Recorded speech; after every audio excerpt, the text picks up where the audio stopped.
appearance since being indicted brought national media to town. Sabrina Wilson looks at that and what could be the broader impact of Cantrell's legal problems. At federal court, national media carved out space, too, to capture Mayor Cantrell's arrival and departure, thrusting New Orleans into the national spotlight. Two political scientists, one in Louisiana and the other in New York, aren't shocked the national press is very interested in Cantrell's legal problems. I think they're honing in on it because it is, it deals in some way with a lot of her personal failings. Of course, the other reason is the fact that this is the 20th anniversary of Katrina. A lot of people the news media has been paying a lot of attention nationally to Louisiana and to New Orleans. Given the political polarization in this country, given the role that federal indictments have played with Donald Trump and with other figures, it does not surprise me at all that this would be a magnet for media attention.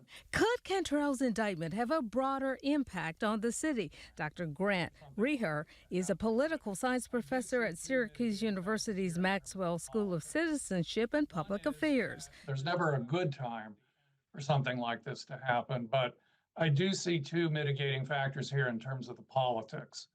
One is that this is happening right at the end of her term. So it's not like something that's going to hang over the future of the ability to manage and govern the city. There will be a transition to somebody else. Dr. Robert Hogan is chair of the political science department at LSU Baton Rouge and says Cantrell's indictment is a big issue. Companies have to consider the cost of moving to an area or staying in an area. And if there's a perception that there's a lot of public corruption, a lot of businesses may decide to go elsewhere. There's also what the general public may think. It also has a big influence on public perceptions of Louisiana and New Orleans.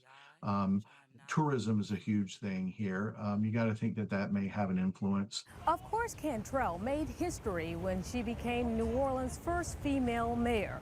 Now she's making history again as the city's first sitting mayor to be indicted. This is a mayor that did a lot in her early term, and her term is clearly ending on a very sad note. The election for the city's new mayor is less than a month away. I don't know whether it would really hamper the new mayor's ability to manage and govern the city, because they could come in more like as a breath of fresh air.